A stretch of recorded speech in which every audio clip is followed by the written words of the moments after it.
I'm a Green Beret, Special Forces sniper, ranger, UFC fighter, a bringer of pain, a dealer of death, damned destructor of demons. Tim Kennedy, soldier, mixed martial artist, and one of the most public faces of the modern American veteran. For years, his dual identity as a Green Beret and a top-tier MMA fighter captivated fans worldwide. But now, the same military service that cemented his legacy is under intense scrutiny. Allegations of stolen valor, a claim that someone has falsified or exaggerated their military accomplishments, have cast a shadow over Kennedy's reputation. Kennedy has never shied away from highlighting his military career. Whether it's through interviews, his social media presence, or his work with organizations like Save Our Allies, he has positioned himself as a patriotic figure, blending service with success. From UFC walkouts featuring camouflage to public appearances in uniform, his image is one of a warrior both inside and outside the cage. It came as no surprise when Kennedy released his memoir, Scars and Stripes, remembering tales of his storied military career.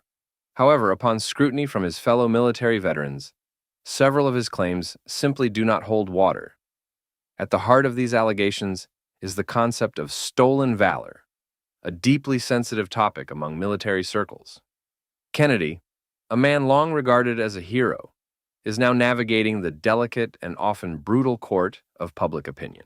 My life is extraordinary, and it was extraordinary, and it is extraordinary, and you are in for a wild ride. On November 25th, 2024, the Antihero Podcast, hosted by veteran and police officer Tyler Hoover and by former Delta Force operator Brent Tucker, did a 3-hour-long deep dive dissecting every line of Tim's memoir.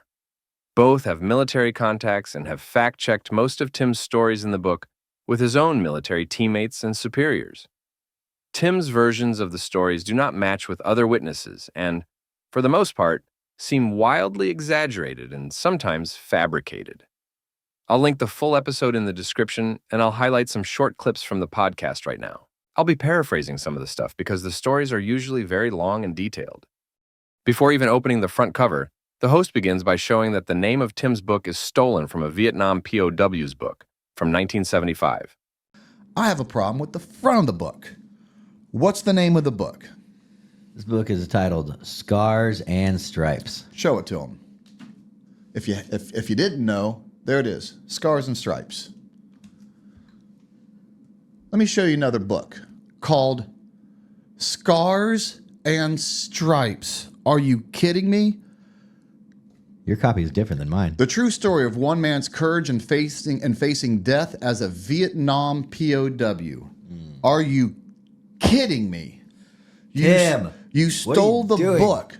You stole the book title from a Vietnam POW veteran. You couldn't even create your own book name? Then, the hosts begin by giving their views on why and how Tim Kennedy allegedly embellishes his combat stories and why this can be dangerous.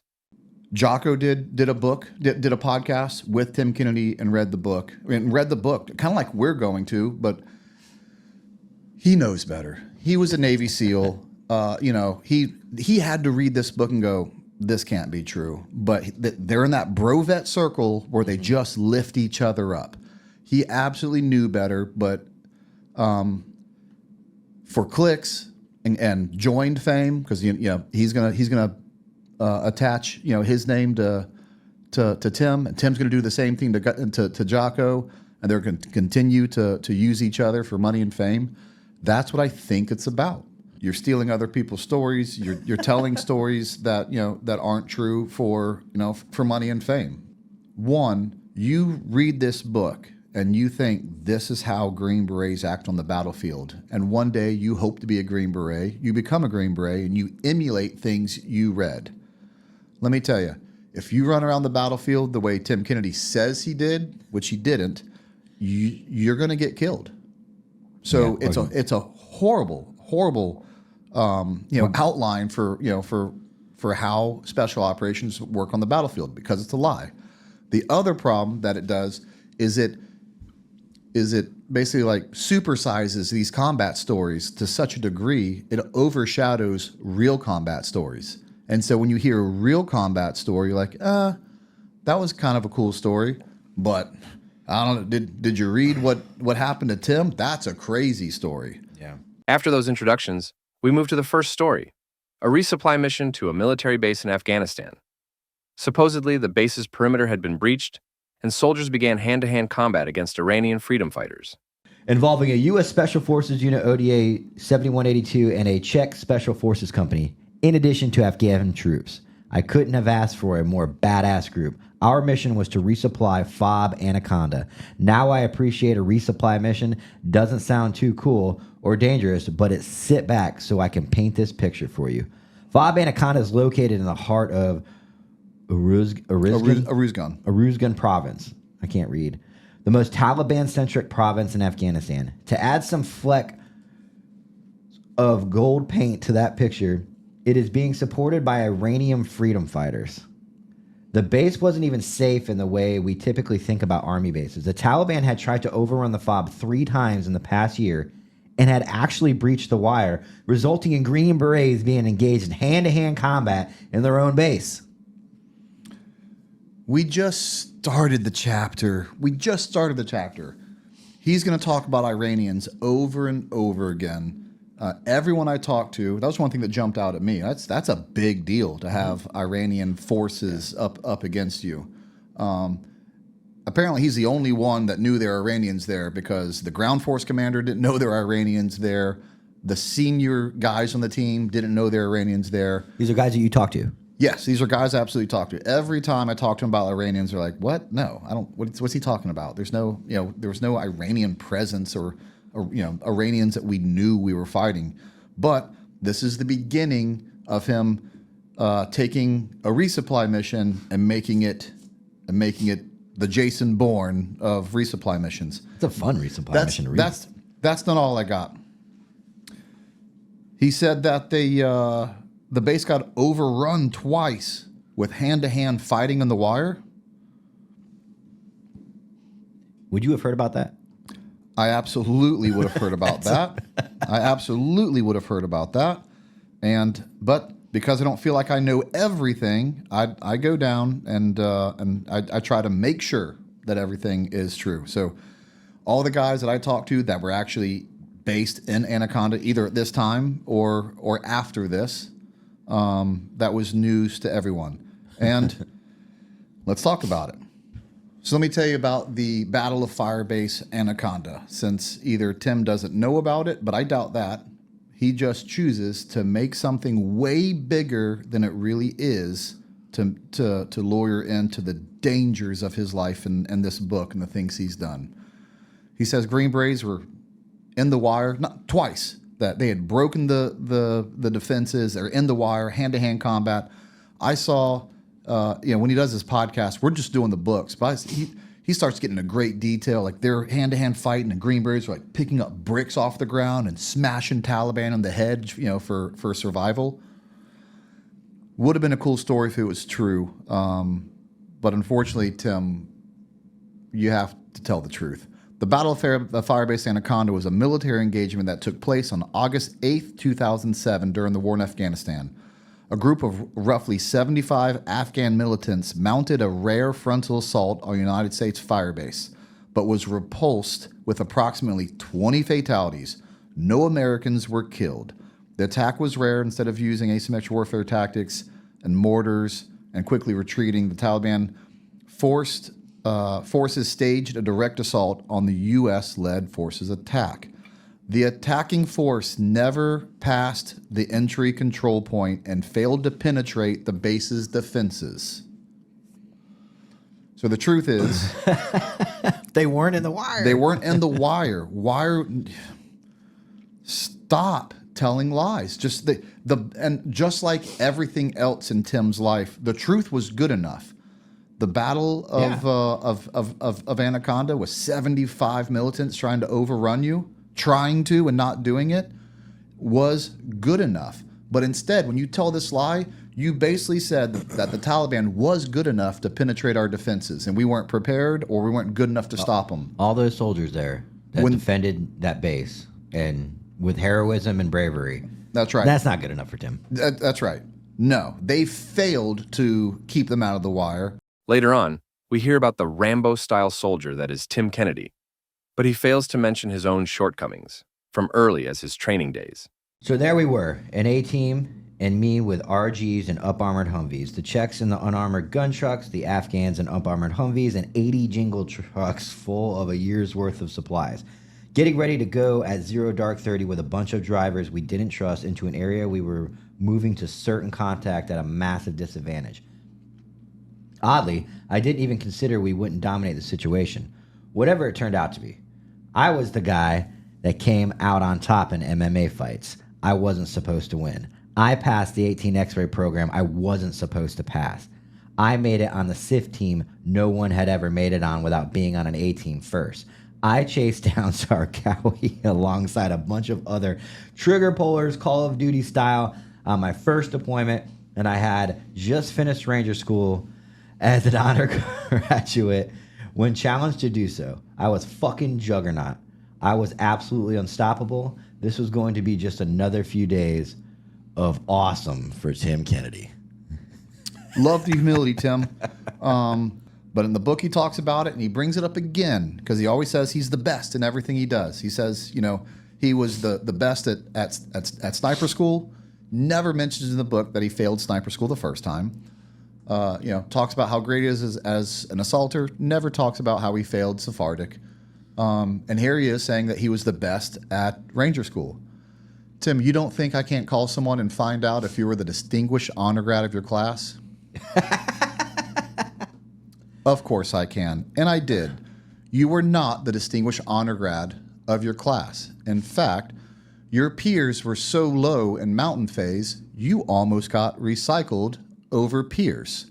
So quit saying things that you want to be true that aren't, because people are going to find out. And if you lie about being distinguished honor grad or Ranger School, what else are you willing to lie about? Would you ever, anybody, take Tim Kennedy out of it. If I walked up to you and said I was an honor graduate, I'm a Ranger School class, and you're like, dude, that's awesome, and then you found out I lied about that, would you trust anything I said ever? No, I would have to question. Yeah, I wouldn't. I would have to question everything you said. What a silly lie to say that you were the distinguished honor grad when you weren't. It's provable. This next story is quite disturbing, so viewer discretion is advised. While in the middle of a gunfight, Tim claims that he identified the source of enemy fire and decided to throw a grenade at them. It's only a matter of time before we start getting killed. I need to take out that gun. I reach for one of my frag grenades, pull the pin, and take aim at the tiny window 20 to 25 meters away. But here I am, grenade in hand, with my team counting on me, and I launch it. It is perfect. It isn't a lob that lazily floats into the window. It doesn't bounce in. It is a fucking Aaron Rodgers laser that flies from my hand and connects directly to that window. It is the best throw I ever made. In a weird, fucked up way, it is one of the happiest moments of my life. They never find out who. Well, I don't want to spoil the next story, but they never find out who was shooting that. It stops, and during this lull, Tim runs up to Travis and says, "Hey, I think I know where it's coming from. Can I throw a grenade in the window?" He's not this guy that I'll take charge. I'll do what's necessary. I'm going to bring the boys home. It's up to me. That's what he wants you to believe. In reality, what does he do? He goes and asks Dad for permission to throw a grenade. So his love for grenades before this. It's almost like this is a chance for me to throw a grenade. Can I just do it? Can I just do it? Yeah. I'm going to write a book one day, and I know I have to throw grenades in this book. Dad, can I? Yeah. You know how many officers I've ever asked to throw a grenade? 0. You know how many people I've asked to throw a grenade? 0. When it's time to throw grenades, you know when it's time to throw grenades. But he just wanted to throw a grenade. And in his want, his need, his desire to throw a grenade, because it wasn't warranted, he screws up. He runs in there and he basically lobs and kind of chucks this grenade in their window and runs back out. And then tell us, because he forced the situation, tell us what happens. I can hear kids screaming. They don't understand why this is happening to them. I can hear mothers screaming, mothers that are punctured by fragments of metal and can barely hold an air in their lungs. Keller and I flow into the courtyard. With the PKM out of commission, the RG gets more aggressive, and I see the wall start tumbling down. Everything is moving fast, and Keller and I do not want to lose momentum. I flow right, Mike flows left. This mission never would have happened in Iraq and goes against doctrine in any unit. In Iraq, we had a whole company of SIF working together to clear buildings. A normal infantry unit would have at least 4 on a door, followed by another fire team right behind them and at a minimum, with another squad or platoon in support. We have a whole compound to clear, and it's me and Keller. That's it. And he goes back again in storytelling mode. His fascination with grenades comes back later on in another story, where his convoy was ambushed and Tim bravely jumps out of his armored car with his favorite weapon. And because they miss, they're about to realize who the fuck they are dealing with. They thought we'd try and run when we hit the ambush, but that's not what we do. I jump off the back of the truck and sprint to the building. Out of the corner of my eye, I see a couple other guys doing the same. They do not expect us to dismount the vehicles. Mike G is on the main gun, pumping hundreds of rounds inside the building, while I run from window to window, dumping grenades inside. There it is. There it is. I knew you would. I shoot several guys at point blank range inside at 4 feet. It's an absolute pandemonium. And that's when the A-10s come in. Daniel Carlton and our JTAC Gizmo are swearing at A-10 pilots on the radio. They are screaming at them to just fucking do it. So this is absolutely true. They get into a close gunfight, and everyone that I talk to, let me tell you what makes no sense to me, which is what didn't happen. If you're in a close gun, like that close to gunfight, which they were, it was like a near ambush, and you're in armored vehicles, what are you going to do? Stay in the armored vehicles. Stay in the armored vehicles. Let the guys up there with guns like go to town and do work. Like that's what you're going to do. Like, and again, this is the problem. Now he's telling people, future hopeful Green Berets, hey, when you get into a near ambush and hell is raining down on you, grab your grenades and get out of this armored vehicle. That's insanity. It's absolute insanity. What is starting to show is a pattern of lies from Kennedy in order to embellish his own record. After lying about military missions, his training background, and several details from the stories, Tim goes on to different stories, all with exciting outcomes. I'll jump to a last one about his Purple Heart Medal, an American military decoration awarded to those wounded or killed while serving.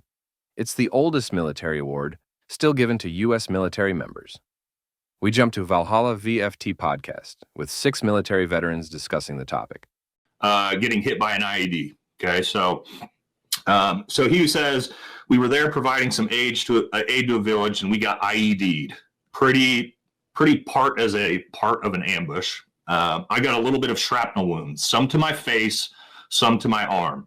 And then when I was trying to pick up a guy who was part of the explosion, I didn't permanently injure anything in my biceps, but adrenaline was going, blah, blah, blah, blah, blah.